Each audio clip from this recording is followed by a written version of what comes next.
Bendiciones, Dios los bendiga. Bueno, este inicio de semana va a estar muy emocionante porque vamos a seguir hablando acerca de la adoración. Y el devocional del viernes, el estudio del viernes, la palabra de Dios nos hablaba de que fuimos salvos para adorar. Y hoy el título es Adorar al Dios que no vemos. Adorar al Dios que no vemos. Quiero comenzar preguntándote, ¿Dios existe? ¿Y quién es? La adoración aceptable demanda que Dios sea conocido. La adoración no puede surgir en un corazón que no cree. Honra y obedece al Dios verdadero. El objeto de nuestra adoración debe ser correcto si nuestra adoración ha de ser aceptable. Debemos tener en cuenta la clase de Dios al que adoramos. La experiencia de Pablo con los filósofos religiosos en el Areópago que leemos en Hechos 17 lo llevó a la clásica confrontación en un caso de adoración inaceptable. Los griegos tenían un ídolo para el Dios no conocido y Pablo usó ese ídolo como punto de partida para predicarles acerca de la adoración al Dios verdadero. Pablo les dijo básicamente, están adorando con ignorancia, permítanme hablarles acerca de este Dios desconocido. Él puede ser conocido, no está mal preguntar quién es o cómo adorarlo.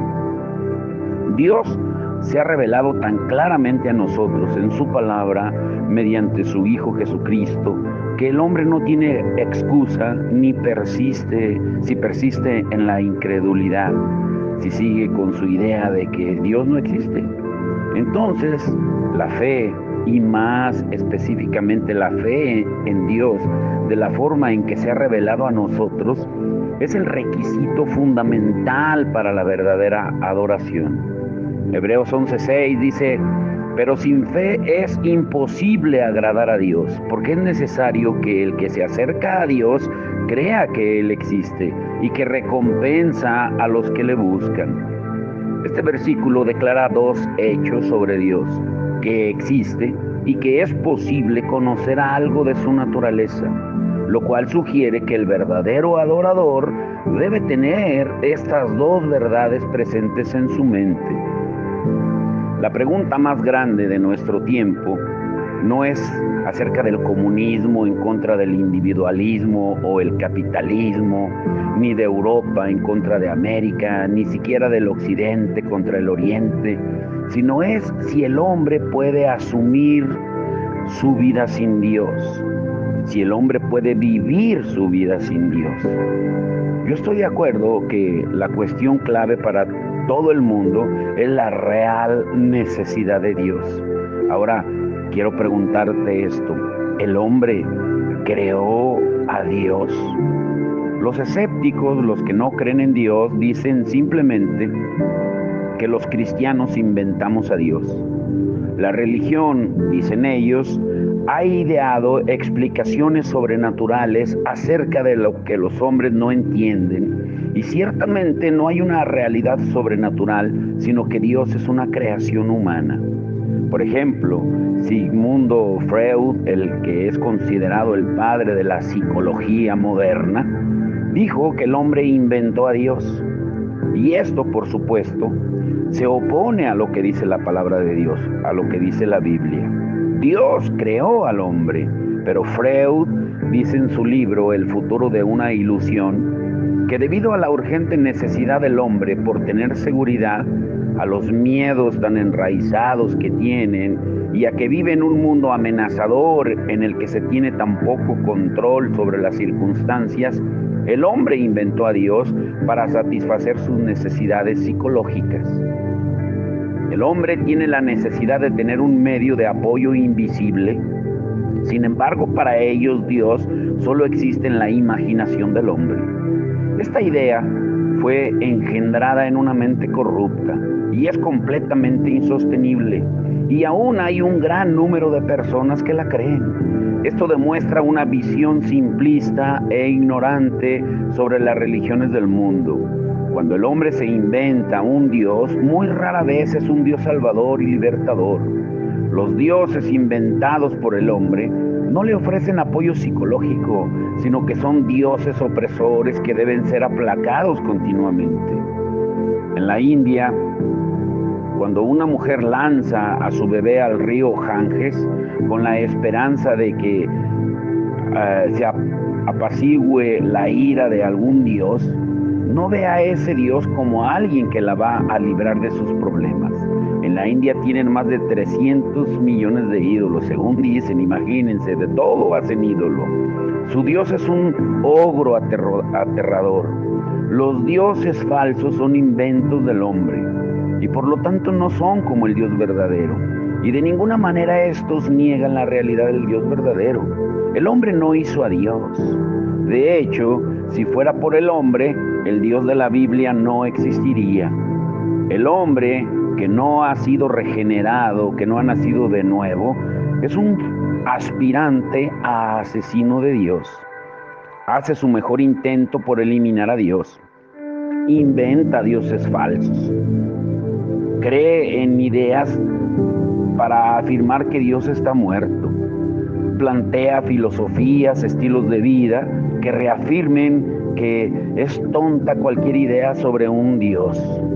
La mayoría de las personas niegan la existencia de Dios de alguna forma.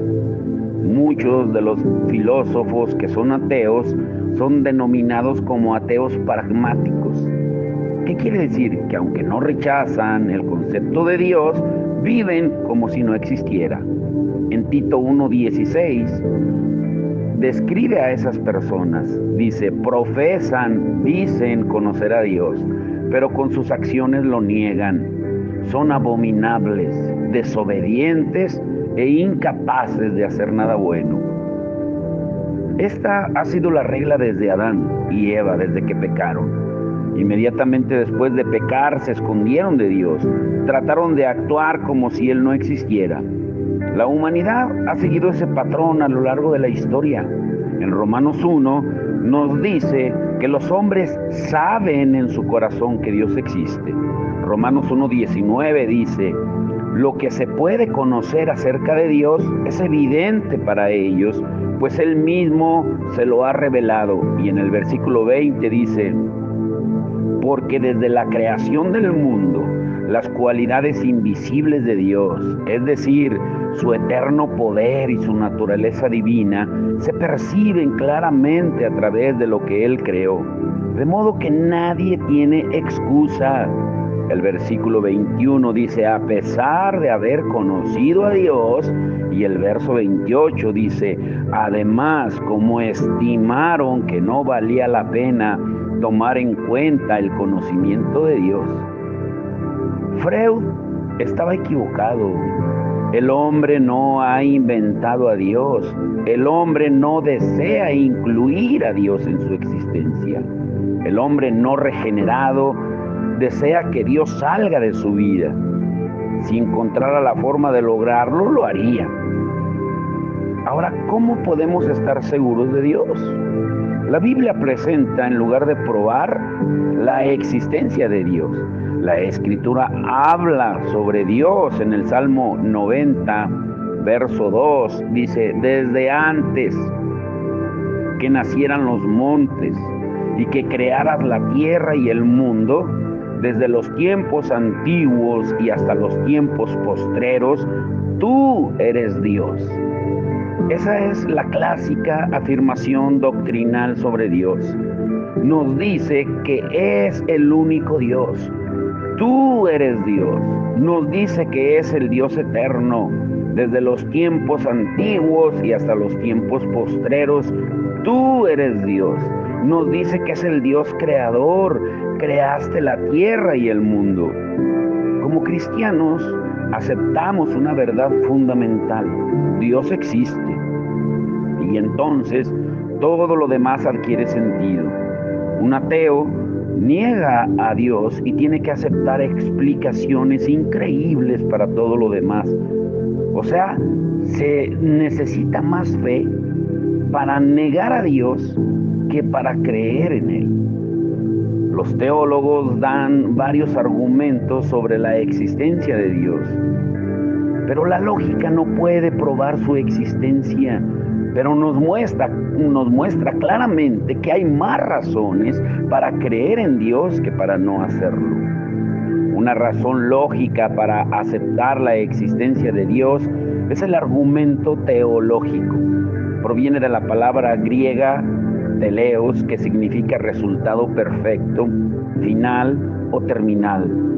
Algo que está completo y terminado y muestra la evidencia de un hacedor. Un diseño implica un diseñador. Por ejemplo, si tú desbaratas tu reloj y metes todas las piezas en tu bolsa del pantalón, aunque muevas la pierna durante algún tiempo, no vas a sentir el tic-tac del reloj. Cuando algo funciona, es porque alguien lo hizo funcionar. Si ves un piano, tú no vas a creer que un elefante chocó contra un árbol donde alguien estaba sentado bajo una rama tocando el arpa y todo el marfil, la madera y las cuerdas cayeron juntas y se mezclaron y se convirtieron en un piano. El argumento teleológico dice que el orden en el universo es evidencia de que una inteligencia suprema, Dios, lo creó. Un segundo argumento sobre la existencia de Dios es el argumento estético, el cual dice que la existencia de la belleza y la verdad hacen pensar que en algún lugar del universo tiene que haber un criterio sobre el cual se base. Y existe otro, el argumento volitivo, de la voluntad.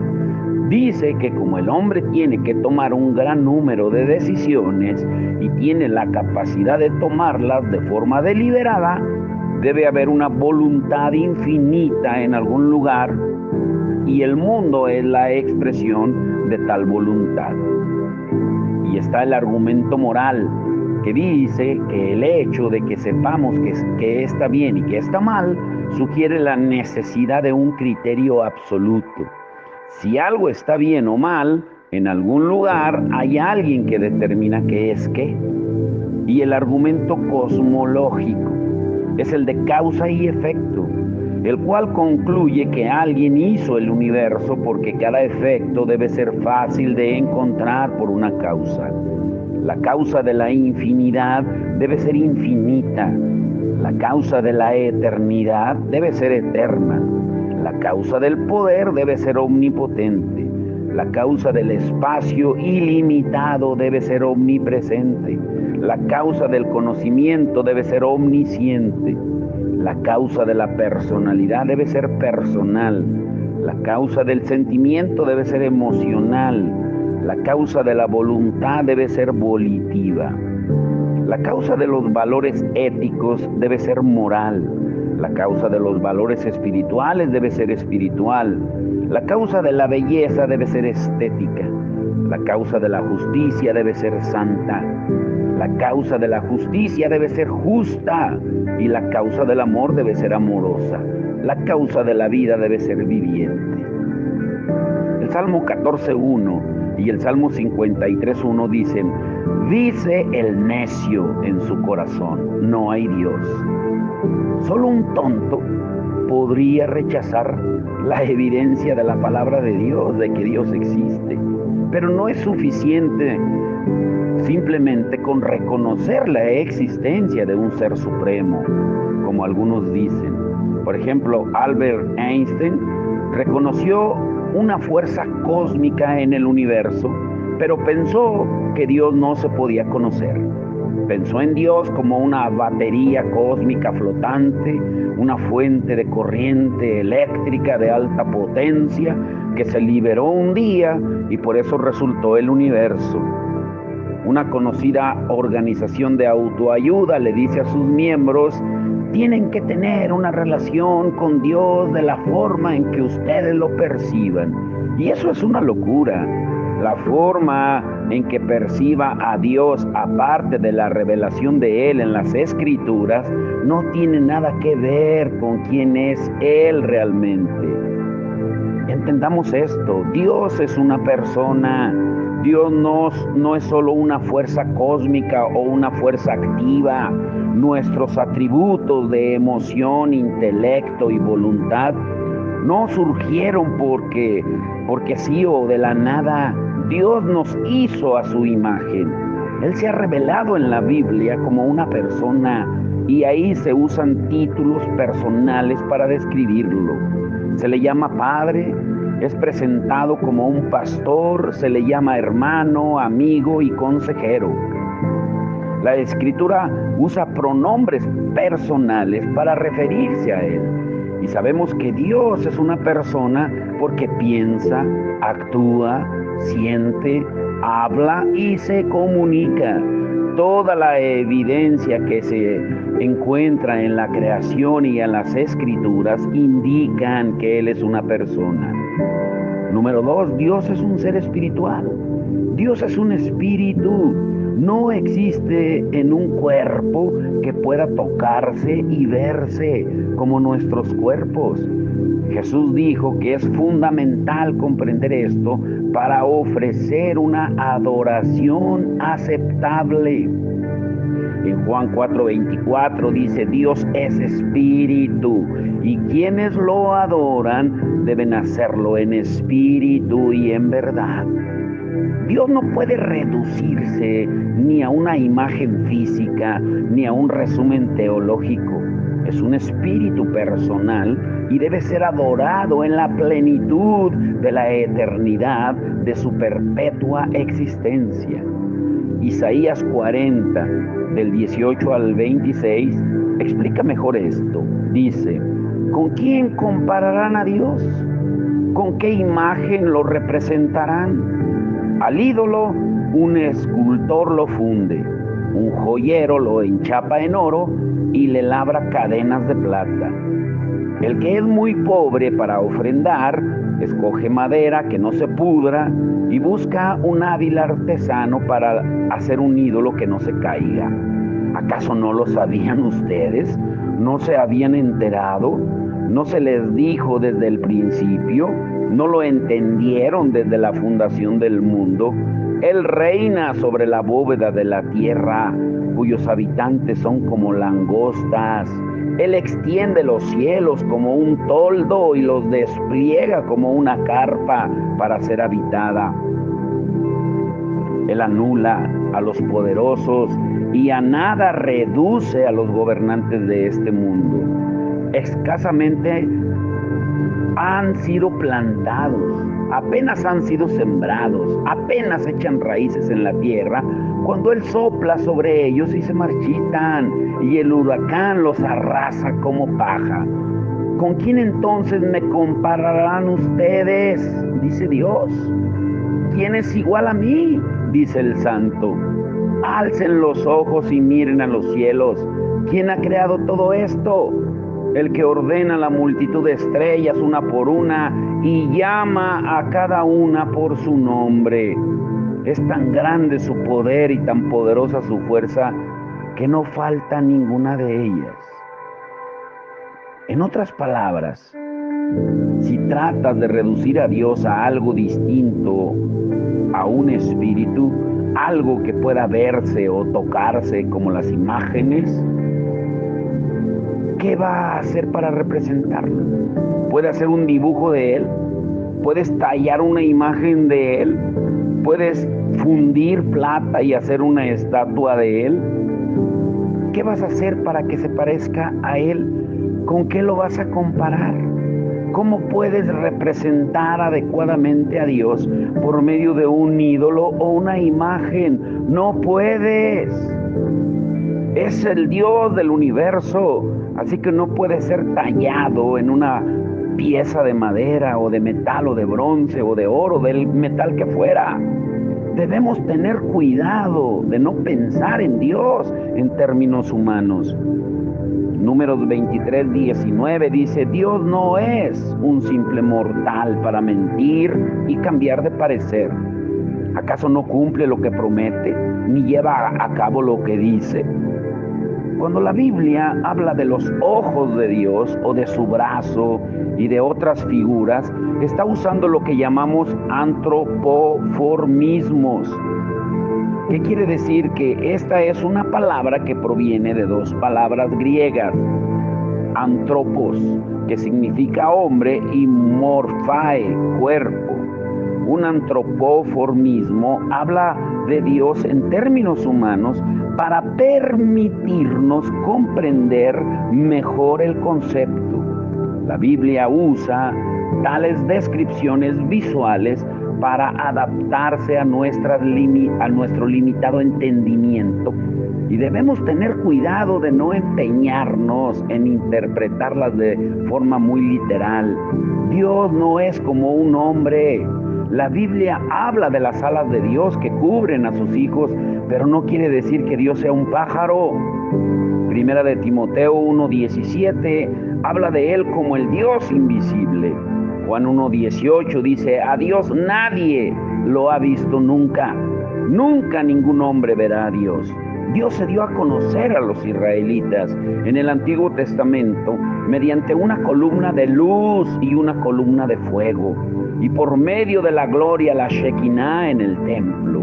En algunas ocasiones Dios se manifestó de formas especiales, como una zarza ardiente y mediante visiones. Pero estas apariciones no revelan la esencia verdadera de Dios.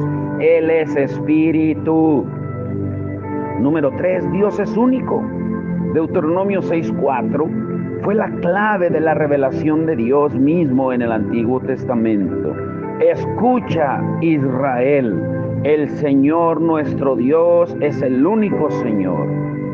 La verdad de que hay un solo Dios era fundamental para la identidad de los hebreos y era el rasgo distintivo de la nación israelita, quien vivía en medio de una sociedad politeísta, o sea, llena de ídolos y de dioses. Ellos decían: hay un solo Dios.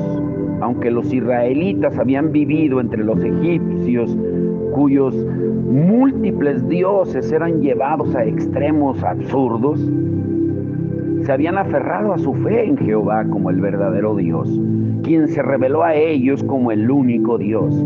Cualquier israelita que se atreviera a adorar a otro Dios era ejecutado. Jesús afirmó la importancia de creer solamente en un Dios. En Marcos 12, un escriba le preguntó cuál era el mandamiento más importante. Y él dijo: el primero de todos los mandamientos es: oye, Israel, el Señor nuestro Dios, el Señor uno es, y amarás al Señor tu Dios con todo tu corazón, con toda tu alma, con toda tu mente y con todas tus fuerzas. En el versículos 29 y 30 de Marcos 12. Sin negar su propia deidad y al mismo tiempo reconociendo que hay un solo Dios, Jesús enseñó que el mandamiento más importante es ofrecer lealtad total con el corazón, con el alma, la mente y fuerza al único Dios verdadero. Ahora, número 4, entonces el Padre y el Hijo son uno. En Juan 10:30 Jesús dijo: el Padre y yo somos uno.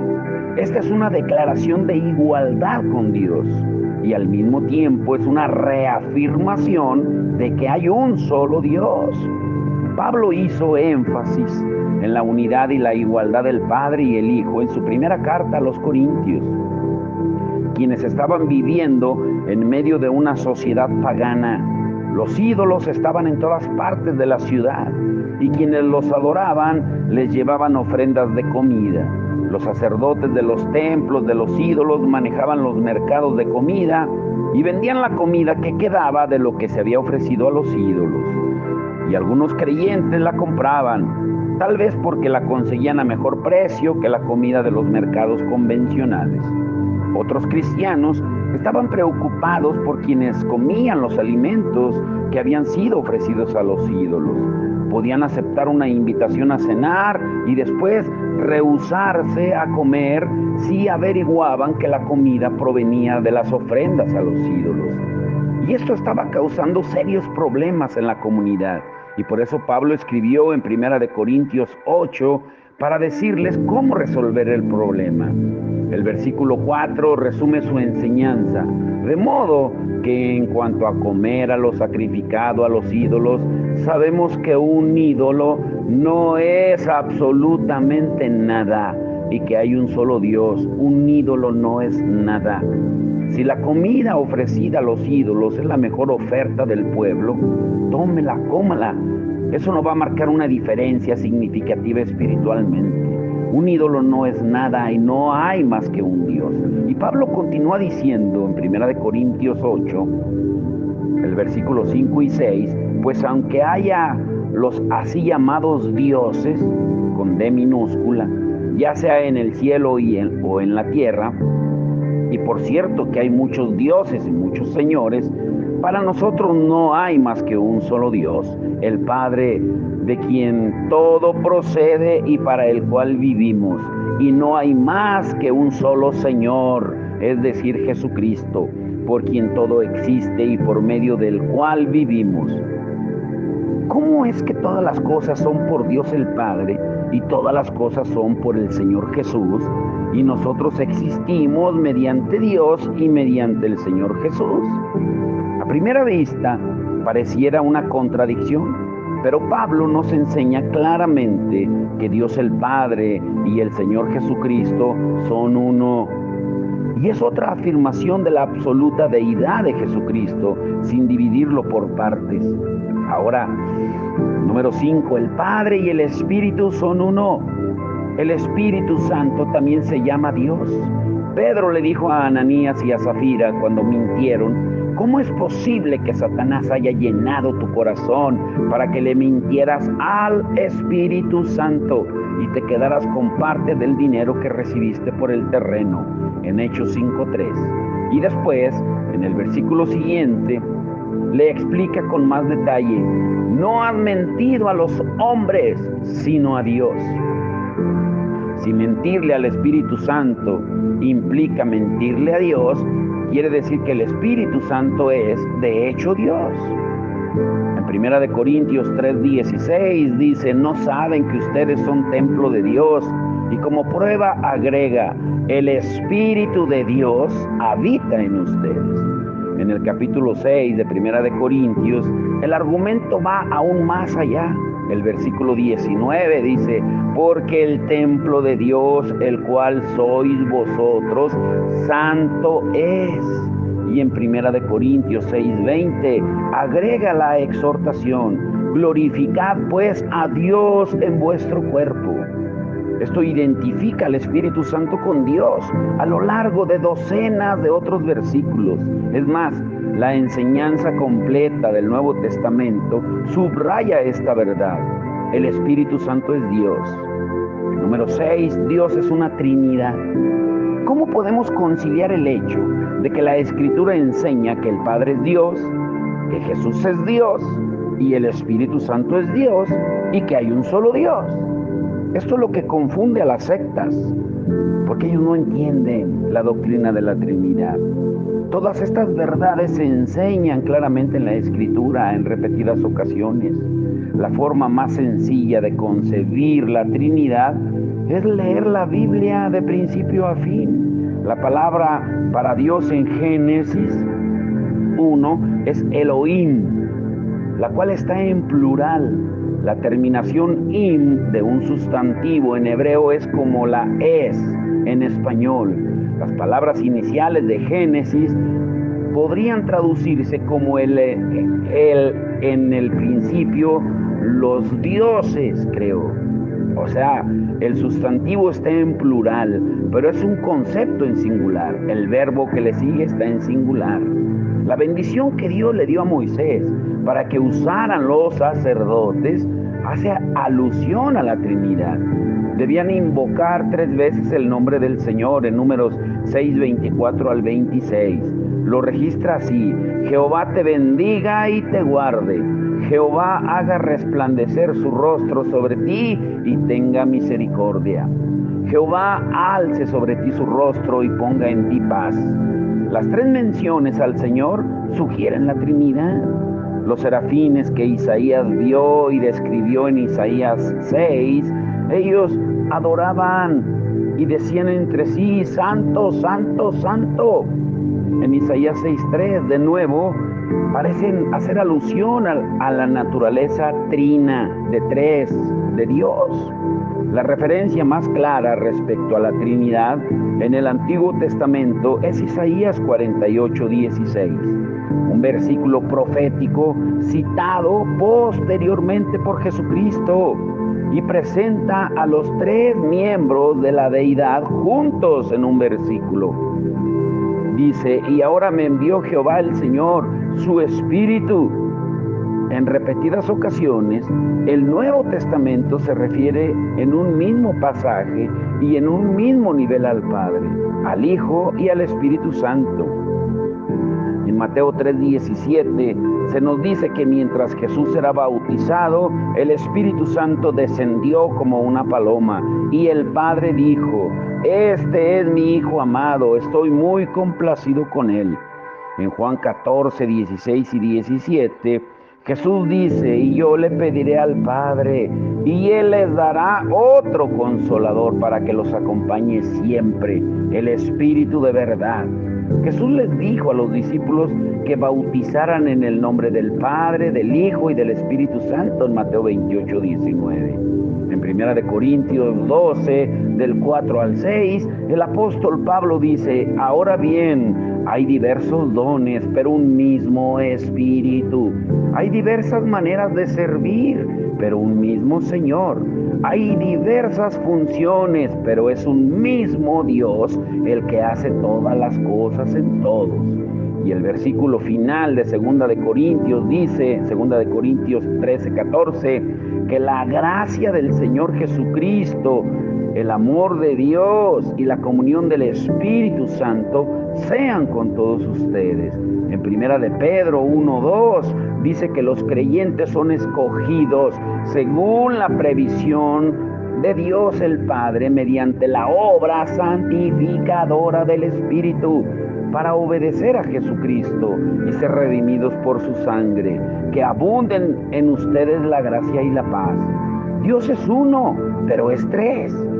Yo no tengo la menor idea de cómo resolver este misterio divino, pero mi incapacidad de comprensión no disminuye mi fe en Dios o mi convicción de que Él existe como uno en tres personas. No puedo comprender todo lo que Dios ha revelado sobre sí mismo, comparar todo lo que pudiera yo decir sobre Dios con la totalidad de sus atributos, pues es equivalente a un grano de arena por cada elemento del universo. Si entendiera a Dios, pues sería igual a Él y ya no sería Dios, pero Él no tiene iguales. A lo largo de los siglos, los herejes han tratado de explicar la Trinidad de muchas formas. Uno de ellos, Sabellius, así se llamaba, dijo que a veces Dios aparece como el Espíritu Santo, otras veces como el Hijo y otras como el Padre. Solo una persona con tres manifestaciones. Pero la Biblia dice que Dios no es como un artista que cambia rápidamente, como hemos visto. Las tres personas de la Trinidad se manifestaron en el bautismo de Jesús. En el mismo instante, Dios es uno y al mismo tiempo es tres. Los predicadores han tratado de explicar la Trinidad por medio de ilustraciones, diciendo que Dios es como un huevo, con yema, con clara y cáscara, o como el agua que puede ser hielo, líquida o vapor, o como la luz que puede iluminar, calentar y producir energía. Pero todas esas ilustraciones se quedan cortas. Dios no es como nada. No hay un foco de luz, un huevo, un trozo de hielo en el mundo que sea como Él.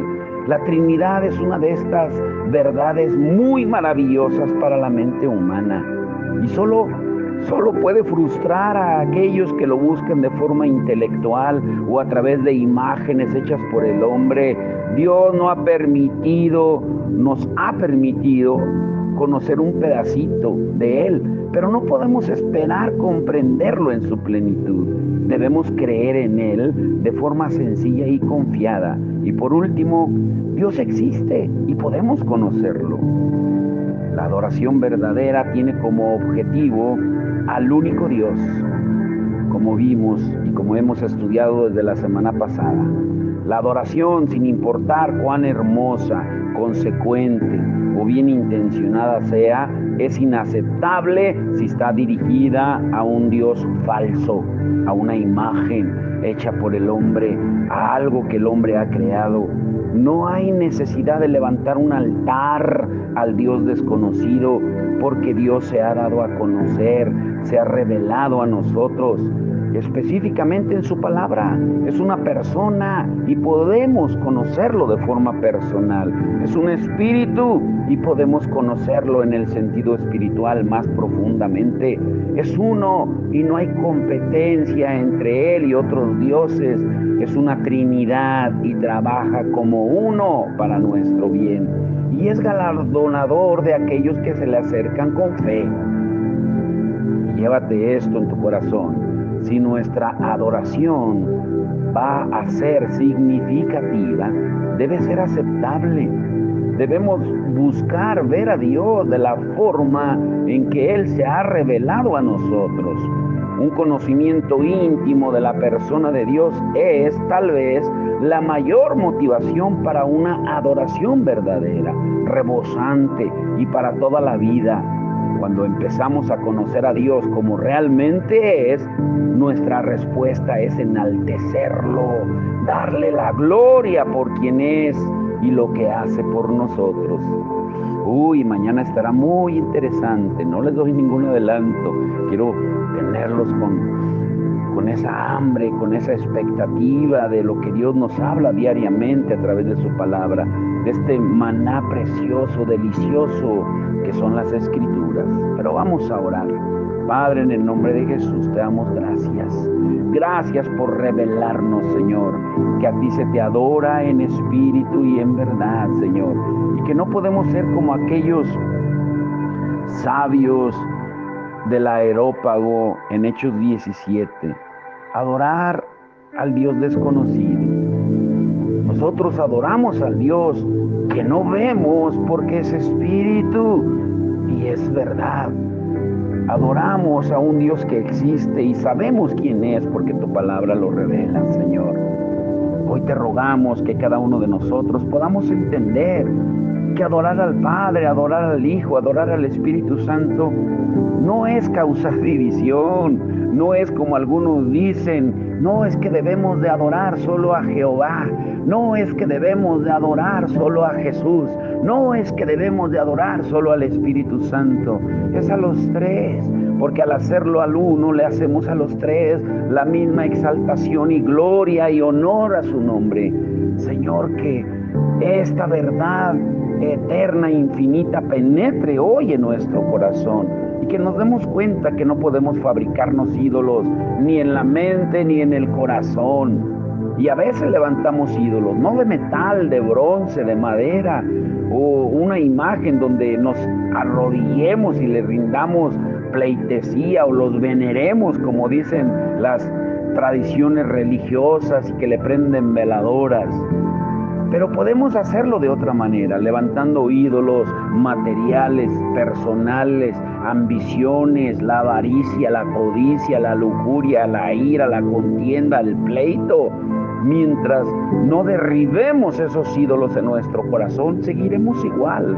Pero hoy es el día de derribar altares, de derribar ídolos del corazón, de concupiscencia, de avaricia, de codicia, de materialismo, de lujuria, de lascivia, de pleito, de contienda, de borrachera, drogadicción, de adulterio, fornicación. Toda obra de la carne es un ídolo que se quiere levantar en el corazón, pero hoy es día de derribarlo en el nombre poderoso de nuestro Señor Jesucristo, y que no olvidemos que adorar es la máxima prioridad, y adoramos al Dios que no vemos. Te damos la gloria y la honra en el nombre de Jesucristo. Amén y amén.